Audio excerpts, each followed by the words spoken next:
어린이 주일입니다. 주변의 자연이 날로 풀어가는 5월이면은 언제나 우리는 어린이 주일을 맞이합니다. 제가 전에는 설악산을 종종 다녔습니다. 제가 이래봬도 옛날엔 산사나이였어요. 그래서 설악산을 제가 종종 갔었습니다.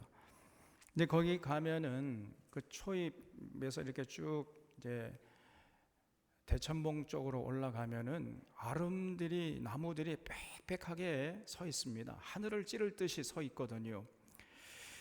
그러한 그 나무들을 보면서 우리의 자녀들도 이렇게 올곧게 자라나서 하나님 나라와 이 나라 한림하는 이 나라 이 민족을 위해서 귀하게 쓰임 받았으면 참 좋겠다, 이런 생각을 늘 했습니다.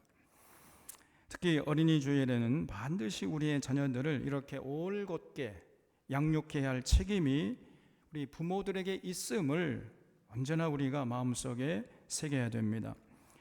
오늘 본문 말씀은 예수님의 어린 시절을 기록하고 있습니다.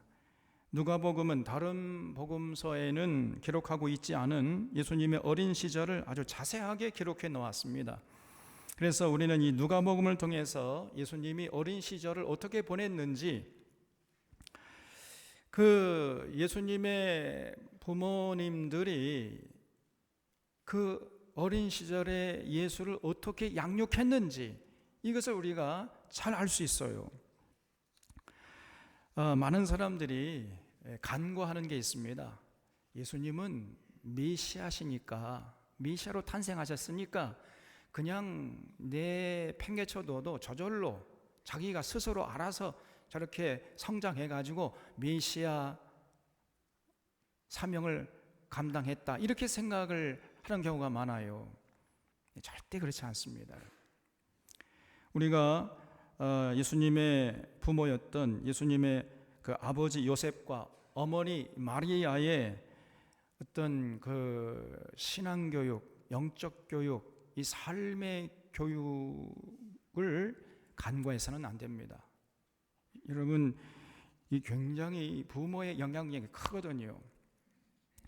자, 그래서 이런 그 예수님의 부모였던 요셉과 마리아가 아기 예수에게 어떤 영향을 끼쳤는지, 어떻게 아기 예수를 양육했는지, 그런 모습이 2장에 아주 자세하게 기록되어 있어요. 2장 21절부터 보겠습니다. 할례할 8일이 되매 그 이름을 예수라 하니 곧 잉태하기 전에 천사가 일컬은 바라라 그랬죠. 그러니까 율법서에 의하면은 남자아기가 태어나면 8일째 되는 날은 반드시 할례를 하도록 되어 있어요. 그런 모세 율법에 따라서 예수님의 부모인 요셉과 마리아가 8일째 되는 날에 예수님에게 할례를 행했다는 거예요. 그러니까 상당히 그 요셉과 마리아가 성경 말씀에 의지해서 가정을 이끌어 나갔다는 사실을 여기서 알 수가 있는 것입니다. 그리고 아기의 이름을 천사들이 알려준 대로 예수라고 지었다는 거지요. 22절에 모세의 법대로 정결 예식의 날이 참에 아기를 데리고 예루살렘에 올라가니 그러지요. 여기서 이 모세의 법이라는 것은 레위기를 말합니다. 레위기 12장에 보면 아들을 낳을 경우에 산모가 7일 동안 부정하다 그랬어요. 그리고 33일이 지나면 산혈이 맑아진다 그랬어요. 그러니까 7일 더하기 33일 다 합해서 40일 동안에는 절대 밖에 나오지 말고 집 안에서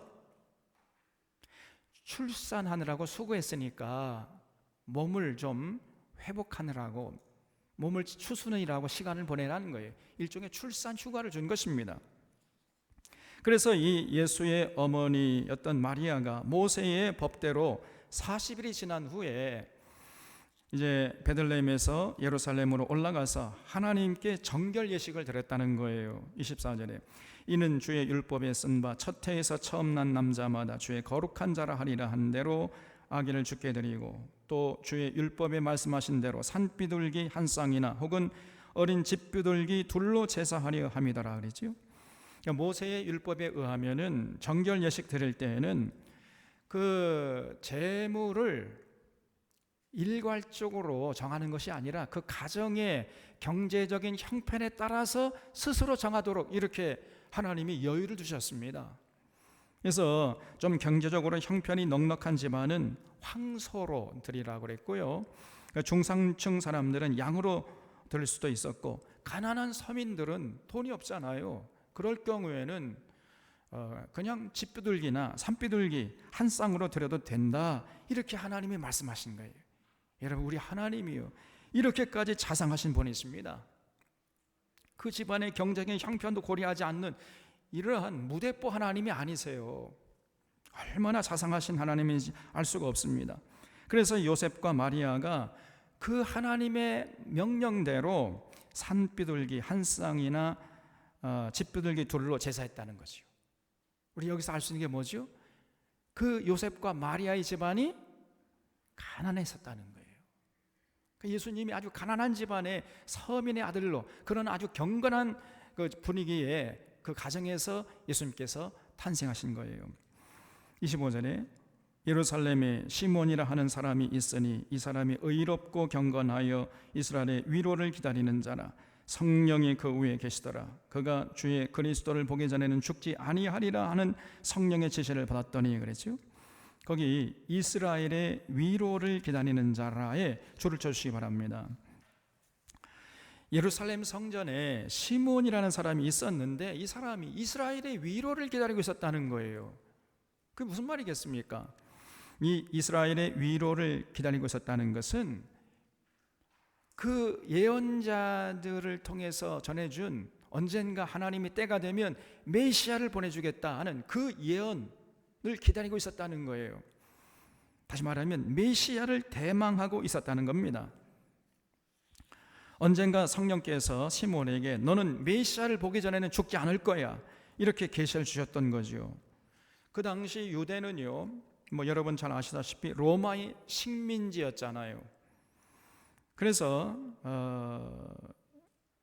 총독 빌라도가 로마의 총독으로 와가지고 다스리고 있었고, 또 유대인으로서 왕이 된 그 헤롯이라는 아주 간사하고 잔인한 사람이었습니다. 이 사람이, 그 사람이 이제 유대 왕으로 통치하고 있던 이런 시대였습니다. 그래서 이런 이 잔인한 헤롯 왕이 그 국민들 위에 군림해가지고 서민들의 고열을 빨고 있었던 거예요. 그리고 당시 유대교는 완전히 썩어 있었습니다. 제사장들과 서기관들과 장로들은 영적 장님들이었어요. 그리고 여러 가지 당파 싸움으로 그냥 날이 새는지 지는지 알지 못했습니다. 바리새파니, 사두개파니, 에세네파니, 헤롯 당원이니, 열심 당원이니 하면서 이 정치 세력들이 사분오열이 되어 있었던 거예요. 그러니까 당시의 유대는 역사의 어둠이 짙었었고 서민들은 어디 한 곳 의지할 곳이 없었던 이런 시대였던 것입니다.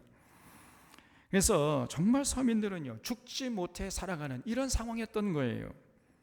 그런 상황에서 이 사람들이 기대할 것은 예언자들이 외친 대로 언젠가 진정한 통치자, 이러한 죄로 물든 그런 사기꾼 같은 권력을 남용하는 이러한 세상 왕들이 아니라 하나님이 보낸 진짜 왕, 진짜 통치자를 기다리고 있었던 거예요. 그래서 그런 그 메시아가 오시는 것이 이스라엘 백성들의 유일한 위로요 소망이었던 것입니다. 예루살렘 성전의 시몬이 바로 그런 이스라엘의 위로를 기다리고 있었는데, 마침 그때 이제 요셉과 마리아가 아기 예수를 안고 그 성전으로 들어온 거예요. 27절에 성령의 감동으로 성전에 들어가매 마침 부모가 율법의 관례대로 행하고자 하여 그 아기 예수를 데리고 오는지라. 시몬이 아기를 안고 하나님을 찬송하여 가로되 주제여 이제는 말씀하신 대로 종을 평안히 놓아주시는도다. 내 눈이 주의 구원을 보았사오니 이는 만민 앞에 예비하신 것이요 이방을 비추는 빛이요 주의 백성 이스라엘의 영광이니이다 하니 그의 부모가 그에 대한 말들을 놀랍게 여기더라 그랬죠. 그러니까 시몬이요, 아기 예수를 보자마자 저 아기가 언젠가 하나님이 보내주심하고 약속하신 메시아다 하는 걸 알아봤다는 거예요. 그래서 이제 나는 죽어도 여한이 없다 이렇게 고백을 했어요. 놀라운 일이 아닙니까 여러분? 시몬이 어떻게 그 어머니의 품속에서 꼬무락꼬무락거리고 있는 아기 예수를 보면서 이러한 저 아기 예수가 메시아다 이걸 깨달을 수 있었을까요? 물론 시몬의 영적인 해안이 작동했겠지만은 플러스 알파가 있었을 겁니다. 제 생각에는 요셉과 마리아를 보고 그런 생각을 가졌을 거예요. 틀림없습니다. 나중에 천국 가서 한번 물어봅시다 우리가. 여러분, 요셉과 마리아가 어떤 사람이었습니까?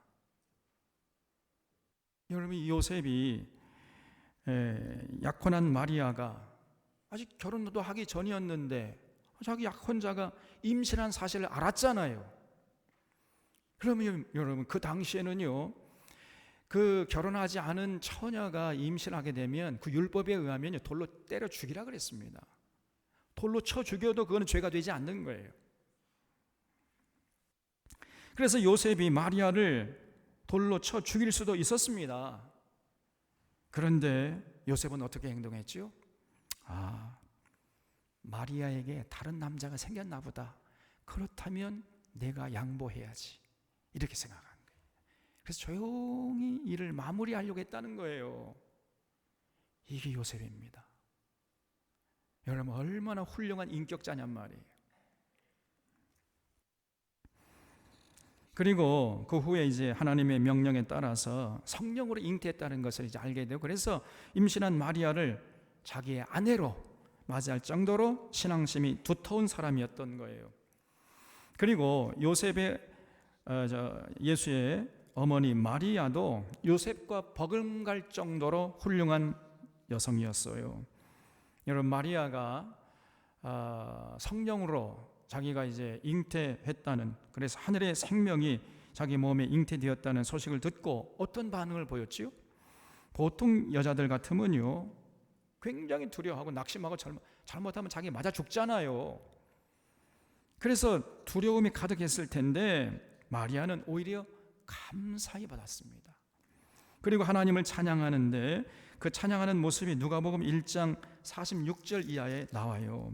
이게 마리아의 찬가라고 그러죠. 소위 말해서 마리아가 이르되 내 영혼이 주를 찬양하며 내 마음이 하나님 내 구주를 기뻐하였음은 그의 여종의 비천함을 돌보셨음이라. 보라, 이후로는 만세에 나를 복에 있다 일컬으리로다. 능하신 이가 큰 일을 내게 행하셨으니 그 이름이 거룩하시며 긍휼하심이 두려워하는 자에게 대대로 이르는도다. 그의 팔로 힘을 보이사 마음에 생각이 교만한 자들을 흩으셨고 권세 있는 자를 그 위에 내리치셨으며 비천한 자를 높이셨고 줄이는 자를 좋은 곳으로 배불리셨으며 부자는 빈손으로 보내셨도다 그랬죠. 이게 마리아의 찬가인데 이 내용을 뜯어보면요, 마리아가 하나님에 대해서 어떤 믿음을 갖고 있었는가 하는 것을 그냥 알 수 있습니다. 하나님이, 마리아가 믿는 하나님이 어떤 하나님이었냐면요, 교만한 자들을 흩어버리시는 하나님이라는 것이죠. 또 권력을 남용하는 자들을 내리치시는 하나님, 권력을 남용하면 반드시 하나님이 심판하시는 하나님이시라는 거예요. 그리고 비천한 자를 높이시고 줄인 자들을 배불리시는 하나님, 그리고 부자는 빈손으로 돌려보내시는 하나님이시다. 지금 마리아가 이렇게 고백하고 있잖아요. 마리아가 믿는 여호와 하나님은 이런 하나님이셨습니다. 이게 성경이 가르치는 하나님이잖아요. 그래서 이런 마리아 찬가를 우리가 살펴보면 마리아는 세상 욕심으로 가득 찬 속물 여성이 아니었습니다.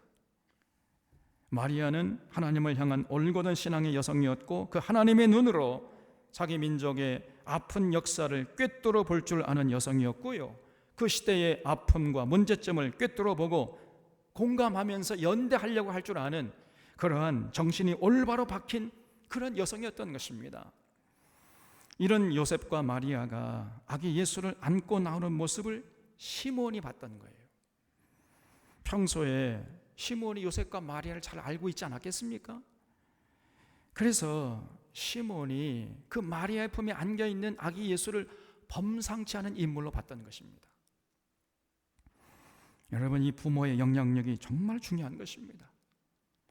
그래서 34절에 시몬이 그들에게 축복하고 그 어머니 마리아에게 말하여 이르되 보라, 이는 이스라엘 중 많은 사람을 패하거나 흥하게 하며 비방을 받는 표적이 되기 위하여 세움을 받았고 그랬지요. 참 놀라운 얘기입니다. 예수님 때문에 앞으로 패망하거나 흥하는 사람들이 많이 생길 것이라는 거예요. 주로 어떤 자들이 패하고 어떤 자들이 흥하겠습니까? 패하는 자들이 어떤 자겠어요? 주로 배부른 자들, 기득권자들, 교만한 자들, 그런 자들이죠. 당시에 바리새인들, 제사장들, 율법 학자 같은 이런 높은 자리에 앉았다고 그 세도를 부리면서 권력을 남용하는 자들, 그런 자들은 이제 패배하게 될 것이라는, 그런 세상이 될 것이라는 거예요. 반대로 가난한 자들, 우는 자들, 심령이 가난한 자들, 애통하는 자들, 마음이 청결한 자들, 이런 사람들은 흥하게 되는 세상이 될 것이라는 겁니다. 지금 오늘 우리 대한민국은 어떤 나라입니까, 여러분? 예수님이 오시기 전에는 악한 자들은 흥하고 선한 자들은 패하는 이러한 세상이고 그러한 나라였지만은 예수님이 오신 다음에는요, 달라진다는 거예요. 이제는 악한 자들이 패하고 선한 자들이 흥하는 역사를, 그런 세상이 될 것이다, 이렇게 말씀하신 거죠. 하나님의 뜻을 무시하는 자들은 패배하고 하나님의 뜻을 기뻐하는 자들이 흥하게 되는, 여러분, 이런 세상이 되어야 그런 세상이 살맛나는 세상이 되지 않겠습니까? 다시 말하면 예수님의 삶이 장차 어둠의 세력들과 빛의 세력들을 분명히 드러내어서 어둠의 세력들은 비방을 받게 되는 이제 표적이 될 것이라는 거예요. 엄마 품에 안겨있는 아기 예수가 그런 세상을 열어가고 만들어가는 이런 주인공이 될 것이라는 것입니다. 이게 시몬의 예언이었어요. 35절에 또 칼이 내 마음을 찌르듯 하리니 이는 여러 사람의 마음의 생각을 드러내려 함이니라 하더라 그랬죠. 예수님이 오시기 전에는 여러분, 바리새인들이나 서기관들이나 제사장들이 그렇게 악한 사람들은 전혀 몰랐습니다. 그래서 사람들에게 인정받고 칭찬받고 존경받는 사람들이었잖아요. 그런데 예수님이 오셔서 그들의 정체를 전부 다 드러내버린 거예요. 겉으로는 뭐 거룩한 척 하지만은 속에는요, 뱀이 들어있는 거예요. 그냥. 그래서 예수님이 오셔서 그들의 마음의 생각들을 다 드러내시고 그들의 본색을 다 드러내셨던 거예요. 여러분, 예수님 말씀하시면은 그 입에서 하늘의 진리의 말씀들이 폭포수처럼 막 쏟아져 나왔잖아요. 그러니까 참과 거짓이 분별이 되는 거지요. 누가 어둠의 세력이고 누가 빛의 세력인지 전부 드러나는 것입니다. 그러니까 거짓과 술수로 살아온 자들은 도저히 배길 수가 없는 거예요. 그래서 마치 칼로 마음을 그냥 찌르고 베는 것처럼 그렇게 고통스러운 것입니다. 그 예수님의 말씀 앞에 서면요, 그래서 그 말씀하시는 예수님을 돌로 쳐 죽이든지 아니면 회개하든지 둘 중에 하나를 해야 돼. 이것도 아니고 저것도 아니고 뭐 어정쩡한 태도를 보일 수가 없는 것입니다. 그 정도로 예수님의 말씀은 강력했던 거예요.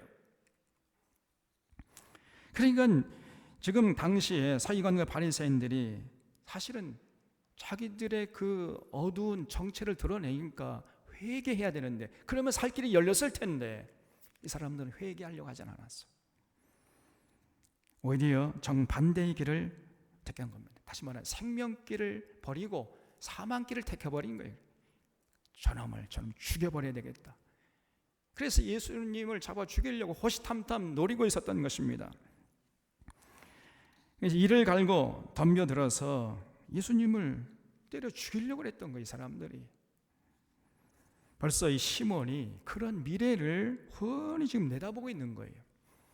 36절에 또 아셀지파 바누엘의 딸 안나라 하는 선지자가 있어 나이 매우 많았더라. 그가 결혼한 후 7해 동안 남편과 함께 살다가 과부가 되고 84세가 되었더라 그랬죠. 예루살렘 성전에 하나님의 위로를 기다리는 또 한 사람이 있었다는 건데, 그 사람은요 바누엘의 딸 안나라는 여성이었습니다. 일찍 남편을 잃고 혼자 사는 이제 여인이었는데 그 나이가 84세가 되었다는 거예요. 그 당시에 이 사람이 성전을 떠나지 아니하고 주야에 금식하며 기도함으로 섬기더니 마침 이때에 나와서 하나님께 감사하고 예루살렘의 성령을 바라는 모든 사람에게 그에 대하여 말하니라 그랬죠. 그러니까 84세가 될 때까지 끈질기게 성전 안에서 하나님 이렇게 기도하면서 이스라엘의 위로를 이제 기다리다가 드디어 예수님을 만난 것이죠. 마침 곁에서 이제 시몬이 예수님 아기 예수에 대한 평가를 하는 것을 옆에서 들었단 말이에요. 그러니 얼마나 이 안나가 감격스러웠겠습니까?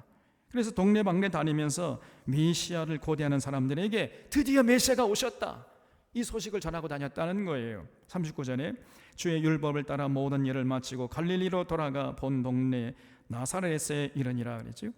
이렇게 해서 예수님이 이제 예루살렘 성전에서 정결 예식을 치르고 갈릴리 나사렛으로 돌아가서 거기서 자란 것입니다. 여러분, 갈릴리 나사렛은요 이스라엘 저 맨 북단에 있는 조그마한 시골 동네입니다. 우리로 하면은 저기 함경북도 어느 시골 깡촌이라고 할 수 있습니다. 저도 거기에 가봤는데 여러분 지금도요 거기 가면 진짜 시골입니다. 가난한 서민들이 옹기종기 이렇게 모여서 살고 있는 동네예요. 그런 소위 달동네 같은 곳에서 예수님이 이제 어린 시절을 보낸 거예요. 그때 그 예수님의 어린 시절의 모습을 누가가 40절에서 이렇게 기록하고 있지요. 아기가 자라며 강하여지고 지혜가 충만하며 하나님의 은혜가 그의 위에 있더라 그랬어요. 여기 아기가 자라며 강하여지고 라는 말은 예수님의 육체가 강건했다는 것입니다. 아주 튼튼했어요, 예수님의 육체가. 또 지혜가 충만하며 이런 말은 예수님의 그 이성의 활동이 아주 왕성했다는 거예요. 그러니까 예수님이 굉장히 총명하고요 스마트했다는 거예요. 머리가 잘 돌아갔습니다. 아주 총기가 있었어요, 예수님이. 그래서 그 시대, 그 아픈 역사에 대한 올곧은 안목의 소유자로 자라났던 겁니다. 또 하나님의 은혜가 그 위에 있더라, 이 말은 예수님이 하나님과의 막힌 담이 없어가지고 그 영혼이 아주 맑고 밝았다는 얘기입니다. 어렸을 때부터 하나님을 경외하고 하나님과 깊은 교제를 나눌 줄 알았던 거예요. 그래서 다시 말해서 예수님은 아주 어릴 때부터 육체도 건강했고 정신도 건강했고 영혼도 건강했다는 거예요. 그러니까 육체와 정신과 영적인 차원이 이게 아주 골고루 잘 조화롭게 발달했던 것입니다. 이렇게 예수님이 어린 시절에 건강하게 자랄 수 있었던 비결은 두 가지였습니다. 첫째는 자연이었어요. 자연. 여러분, 우리가 자연을 주목해야 됩니다. 예수님은 어린 시절에 갈릴리 나사렛 시골에서 마음껏 뛰어놀았어요. 갈릴리 호수가 예수님의 앞마당 놀이터였고 산과 들이 예수님의 뒷마당 놀이터였던 것입니다. 하늘과 바다와 산과 들이 예수님의 스승이었어요. 예수님은 어릴 때 들에 피어있는 백화파를 보면서 하나님의 영광을 생각하고 하나님의 그 놀라운 능력을 찬양했습니다. 하늘을 나는 새들을 보면서 먹이시고 입히시는 하나님의 은혜를 깨달았던 거예요. 자연에 대한 무한한 호기심을 통해서 하나님의 사랑과 은혜를 깊이 깨닫고 그 여호와 하나님 앞에 무한한 존경심을 가지고 자랐던 것입니다. 이런 경험이 훗날 예수님의 공생의 기간에 고스란히 묻어납니다. 예수님이 공생의 기간 동안에 하늘의 진리를 전할 때마다 늘 자연의 비유를 자주 인용하시곤 했습니다. 자, 공중의 새를 보아라, 들에 핀 백합화를 보아라. 수고도 하지 않고 길쌈도 하지 않지만 하나님이 먹이시고 입히지 않느냐? 하물며 너희일까 보냐? 이렇게요. 예수님이 하늘의 진리를 전하실 때 이 자연을 여러 가지 현상들을 잘 활용해 가지고 그걸 이용해서 하늘의 진리를 전하셨던 거예요. 이 모든 것들은 예수님의 어린 시절에 경험하고 습득했던 지혜였던 것입니다. 그래서 자연이 예수님의 육체의 강인함과 정신적인 활동과 영적 은혜를 가르쳐준 위대한 스승이었던 거예요. 둘째는 가정이었습니다. 우리는 유대인의 가정을 좀 본받을 필요가 있어요. 유대인들의 최고의 가치는 가정입니다. 가정을 희생시키면서 어떤 행동을 하지 않으려고 그래요. 가정이 최고의 가치입니다. 가정이 제일 중요한 거예요. 유대인들은 13살만 되면은 이제 결혼해서 가정을 꾸밀 수 있는 그런 자격이 주어져요. 독립할 수 있는 거지요. 그래서 13살 될 때까지 부모가 책임지고 그 자녀를 양육하는 겁니다. 13살 되면은 랍비에게 이제 데려가서 시험을 봐요. 그래서 그 아기가 율법서 여러 가지 시험을 봐가지고 통과되면은 이제 부모의 책임을 그때부터 벗어나는 겁니다. 그러면 이 아이는 자기가 하고 싶은 대로 자기가 할 수 있는 거예요. 그래서 13살 되기 전까지는 최선을 다해서 부모가 자녀들을 양육하는 것입니다. 그래서 이 부모님들이요, 유대의 아버지들은 직장에서 돌아오면 반드시 자녀들과 함께 1대1로 30분 이상씩 개인적인 대화를 합니다. 그렇지 않으면은 그 아내가 밥을 안 줘버려요. 그러니까 직장에 돌아와가지고 만약에 자녀가 둘이라면 몇 시간이 필요한 거예요? 1시간이 필요하죠. 자녀가 4명이면 2시간, 자녀가 6명이면 3시간이 필요합니다. 대부분 유대인들은 자녀들을 4명 내지 6명, 7명 낳아요. 그러니까 보통 가정들의 평균이 그렇습니다. 그러니까 피곤해가지고 집에 돌아와도 그 아이들과 30분씩 대면해가지고 1대1로 하루의 일과를 놓고 대화하는 시간 30분을 반드시 가져야 되니까 보통 3시간, 4시간 정도 시간 후에 저녁 식사를 할 수 있는 거예요. 여러분, 우리 대한민국 남자로 태어난 걸 하나님께 감사해야 됩니다.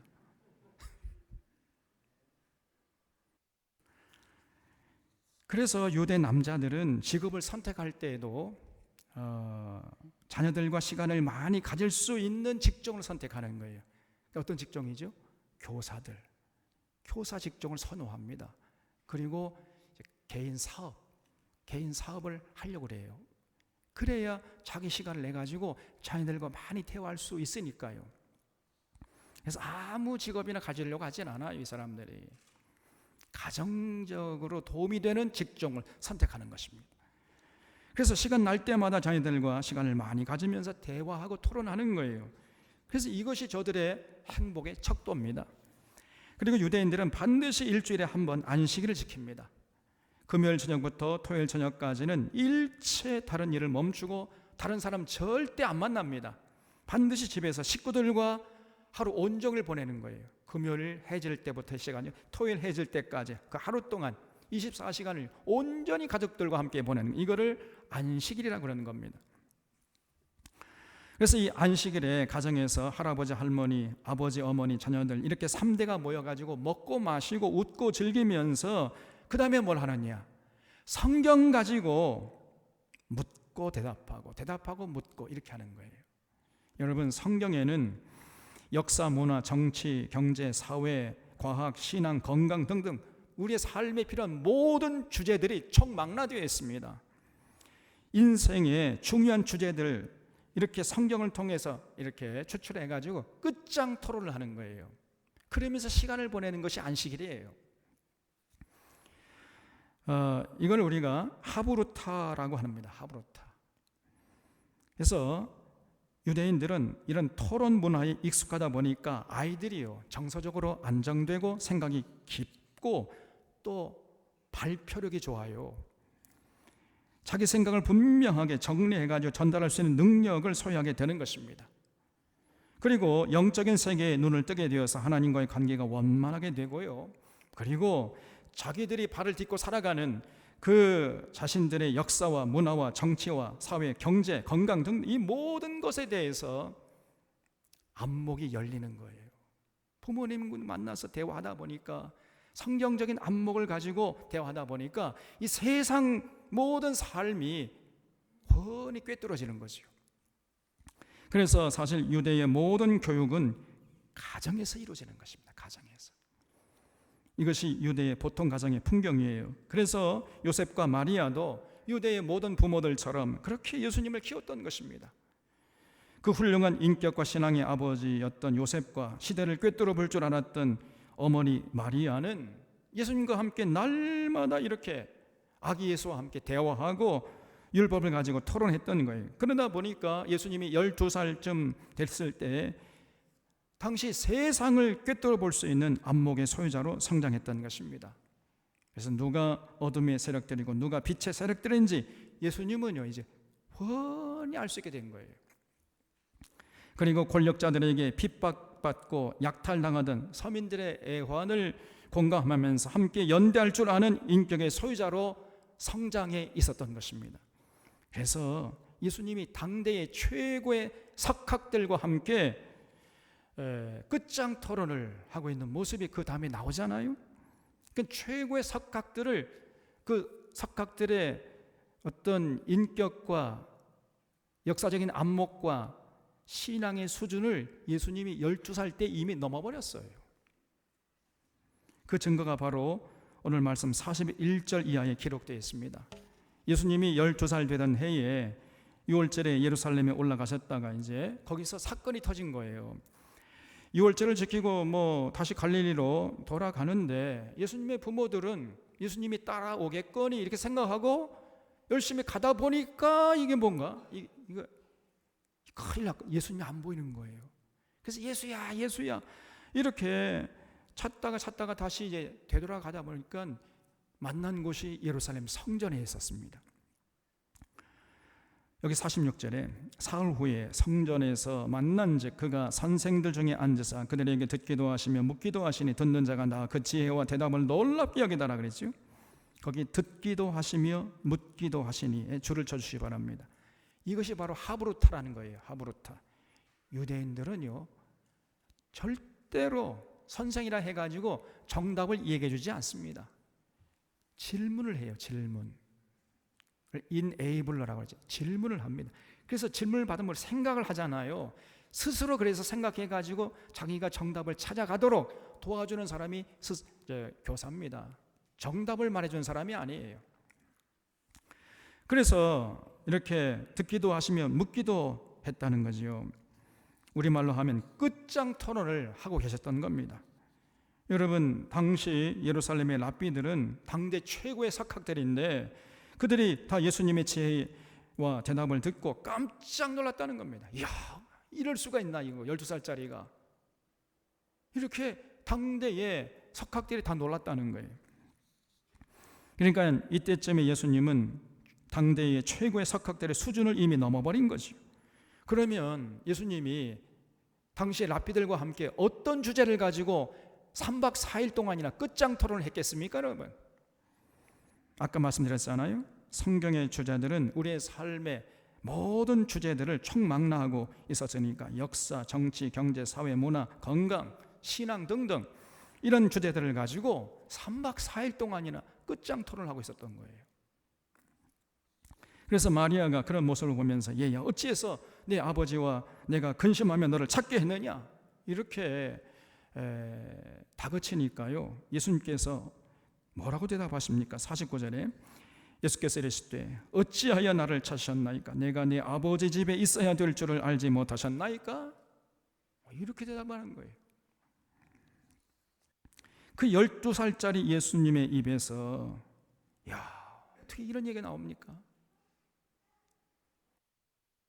12살, 유대인이 12살이면 우리로 하면 한 13살 정도 되지. 14살 정도면 우리로 하면은 초등학교 6학년이나 중학교 1학년, 2학년 정도죠.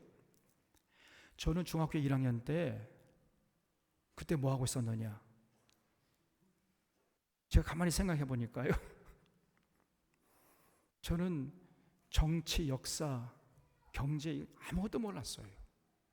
뭘 했느냐? 주구장창 야구만 하고 있었습니다. 밖에 나가서 놀았어요, 그냥. 근데 예수님은 12살 때 이미 당대의 석학들의 수준을 뛰어넘어 버렸다는 거예요. 모든 면에서. 그래서 그 예수님의 안목과 지혜와 신앙은 그 누구도 범접할 수 없는 그런 수준에 도달해 있었던 것입니다. 그래서 결론적으로 누가는 52절에서 이렇게 말씀하고 있습니다. 예수는 지혜와 키가 자라가며 하나님과 사람에게 사랑스러워 가시더라 그랬죠. 예수님의 어린 시절은 정말 참 복된 시절이었습니다. 때묻지 않는 자연 속에서 마음 놓고 뛰어놀면서 육체가 건강했고 정신이 건강했고 영적으로 건강했습니다. 여기에 금상첨화로 훌륭하신 부모님의 깊은 사랑과 배려 속에서 언제나 깊은 대화를 나누면서 당시 유대 역사의 눈을 떴고 영안이 밝았던 거예요. 마음이 맑았고 눈이 초롱초롱 빛이 났습니다. 생각이 깊고 바라보는 시야가 넓었어요. 그래서 하나님과 사람 앞에 사랑스러운 아기로 자라났다는 거죠. 이렇게 예수님은 건강한 육체와 건강한 정신과 건강한 영혼의 소유자로 자랐던 것입니다. 그래서 예수님의 공생의 모습은 이미 예수님의 어린 시절에 벌써 다 갖춰버린 거예요. 그래서 모든 사람들이 자신의 자리에서 하나님께 주신 사명을 잘 감당하는 복된 인생이 되려면요, 반드시 예수님처럼 자라나야 됩니다. 어린 시절을. 그래서 인생의 X, Y, Z라는 세 가지 좌표가 확실해져야 돼요. 우리가 3차원의 공간에 살아가는 존재들 아닙니까? 그래서 X, Y, Z라는 X는 이제 자신의 하나님께 받은 개인의 달란트를 말할 수 있겠지요. 그리고 Y는 하나님과 인격적인 관계를 말하는 것이고, Z는 뭡니까? Z는 이 시공간을 말하는 거죠. 다시 말해서 이 역사적인 상황에 대해서 정확하게 알 수 있어야 됩니다. 그래서 이 X, Y, Z라는 세 가지 좌표가 딱 확정될 때 그 자리가 자기가 서야 할 자리이고 자기가 감당할 역할이 선명하게 드러나는 것이에요. 그래서 여러분 그 이 세 가지 축의 좌표가 명료해지도록 적어도 제 생각에는 30세 이전에는 반드시 이 세 가지 좌표가 명료해져야 됩니다. 그래야 그 사람이 이제 하나님의 거룩한 도구로 쓰임받을 수 있어요. 이 셋 중에 어느 하나를 소홀히 할 수가 없습니다. 그래서 뭐 X, Y는 훌륭한 좌표는 명료한데 Z라는 좌표가 명료하지 않으면요, 그 사람은 절대 하나님께 거룩한 도구로 쓰임받을 수가 없습니다.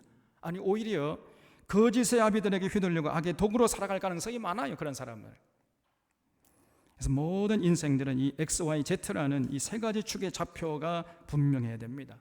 그럴 때 비로소 내가 서야 할 자리가 어디고 내가 감당해야 할 역할이 무엇인지 이거를 제대로 알 수 있게 되는 것이고, 그래서 하나님의 거룩한 도구로 승리할 수 있게 되는 거예요. 예수님은 이 자연과 가정을 통해서 이 세 가지 좌표가 분명해졌고 명료해졌던 것입니다. 그래서 메시아의 사명을 잘 감당할 수 있었던 거예요. 그리고 그 역할을 예수님의 부모였던 요셉과 마리아가 잘 감당해 줬던 것입니다.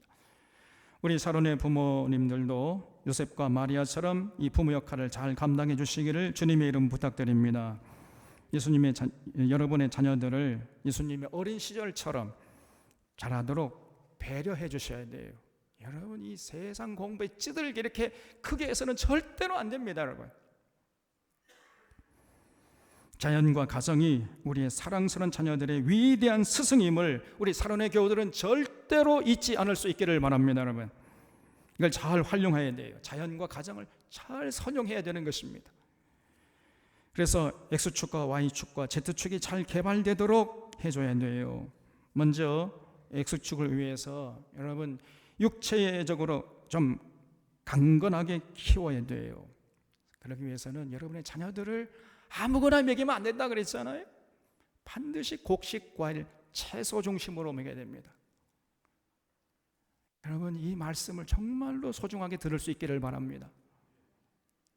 흘려들으면 안 돼요. 곡식, 과일, 채소 중심으로 먹여야 돼. 그래야 여러분의 자녀들이 육체적으로 건강하고 피가 맑고 머리가 잘 돌아가는 거예요. 그리고 좀 육체를 강하게 단련시켜야 하는 것입니다. 어떤 엄마는요, 자녀가 모기에 한번 물리면 아주 큰일 나는 줄 알고 막 호들갑을 떨고 난리 법석을 떨어요. 아주 어리석은 엄마입니다. 여러분 오히려 모기에게는요 좀 깊이 물리고 자주 물리고 물리는데 또 물리고 이렇게 좀 강하게 키워야 됩니다. 모기에게 자주 물리면 물리세요. 그 좋은 거예요 그게. 우리가 아프리카처럼 뭐 말라리아 뭐 그런 게 없잖아요. 그러면 오히려 면역력이 더 커지는 것입니다. 좋아지는 거예요. 그리고 산에도 좀 가고 들에도 좀 가고 여행도 좀 다니고 흑장도 좀 하게 하고 가시에 찔리기도 하고 다리가 좀 부러지기도 하고 이렇게 자라야 돼. 저도요 어린 시절에 겨울이면은 이제 제가 사는 서울에 산 그 바로 그 한강이었거든요. 우리 동네가 한강 끼고 있었습니다.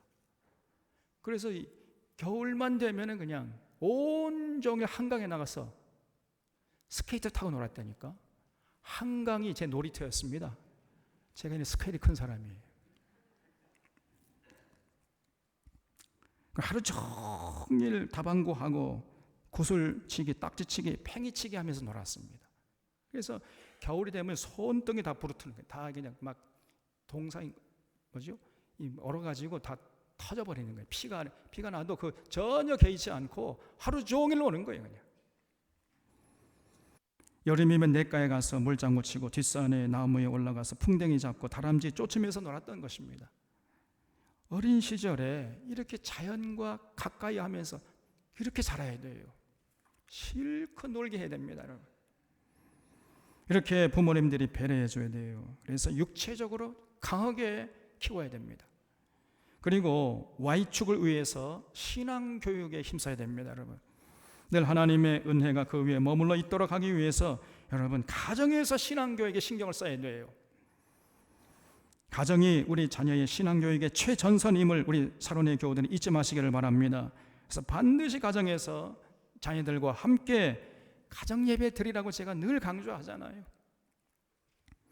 이렇게 가정예배를 드리면 유익이 한두 가지가 아닙니다. 우리 자녀들이 정서적으로 안정되고 생각이 깊어지고 발표력이 좋아지고 하나님과의 관계가 원만해질 뿐 아니라 더 나아가서 가정의 분위기도 좋아져요.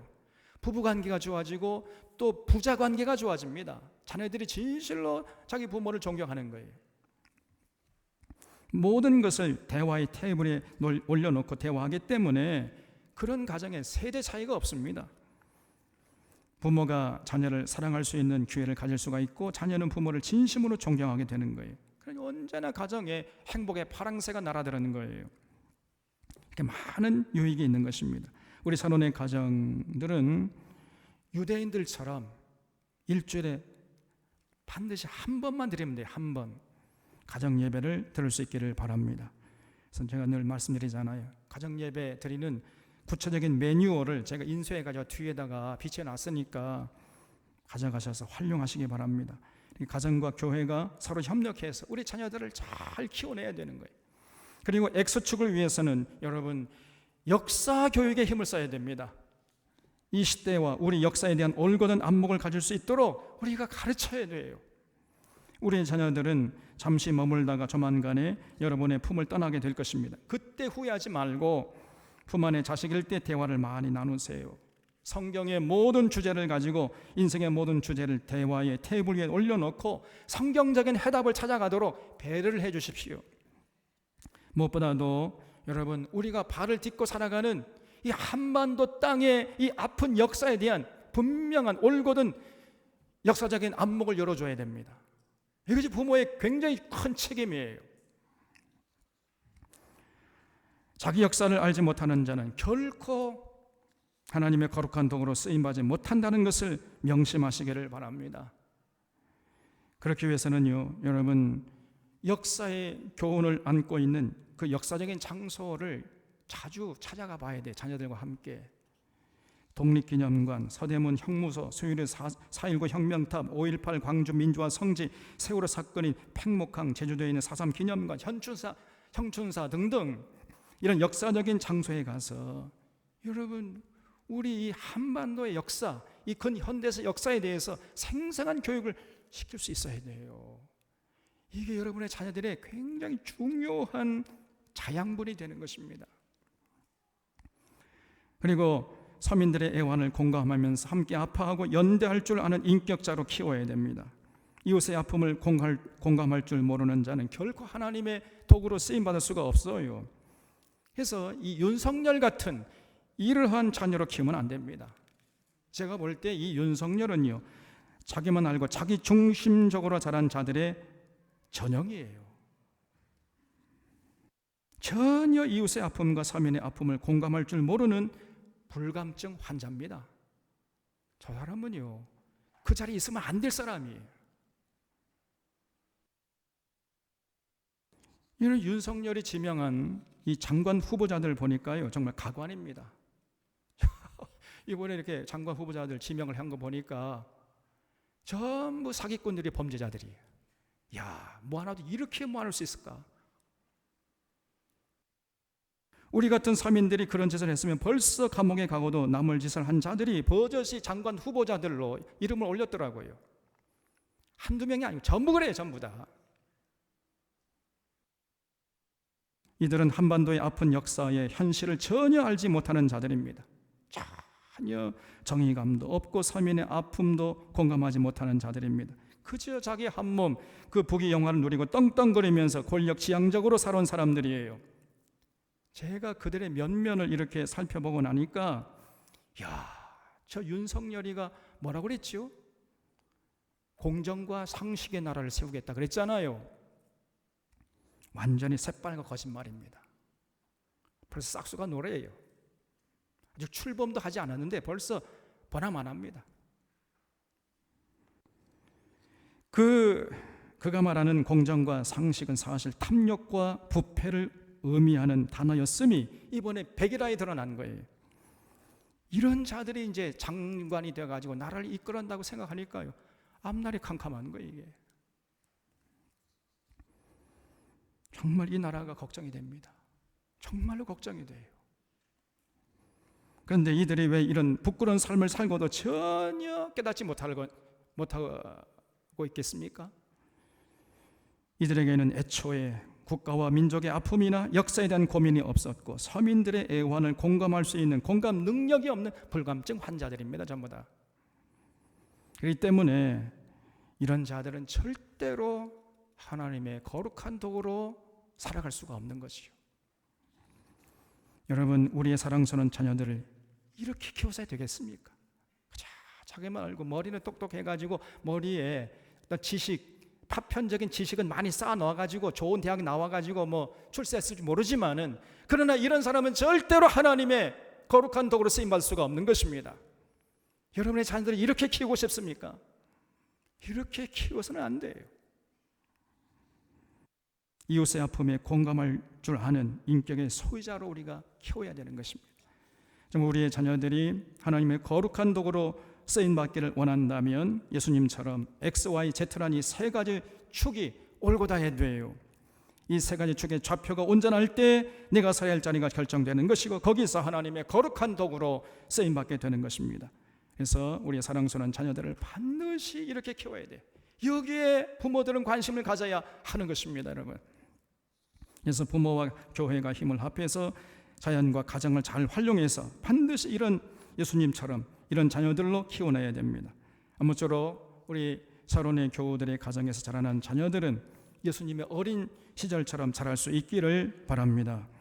예수님의 어린 시절처럼 육신적으로 건강하고 정신적으로도 지혜가 넘쳐나고 영적으로 하나님과 친밀한 관계를 유지하는 자녀로 자라나는 그러한 그렇게 자라나도록 역할을 하는 우리 부모님들이 되어주시기를 주님의 이름으로 부탁드립니다. 그래서 여러분의 자녀들이 하나님 나라를 위해서, 이 나라, 이 민족을 위해서 귀하게 쓰임받는 하나님의 거룩한 도구가 되시기를 바랍니다. 하겠습니다. 고마우신 하나님 아버지, 오늘 어린이 주일을 맞이해서 저희들에게 행복한 가정과 아름다운 자녀들을 허락해 주심을 감사드리옵나이다.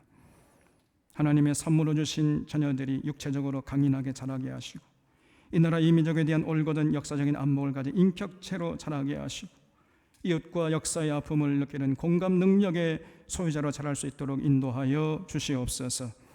또한 하나님을 깊이 알아가는 신앙의 자녀로 잘 자라나서 하나님 나라를 위해서 귀하게 쓰임받는 복된 인생들 되게 하여 주시옵소서.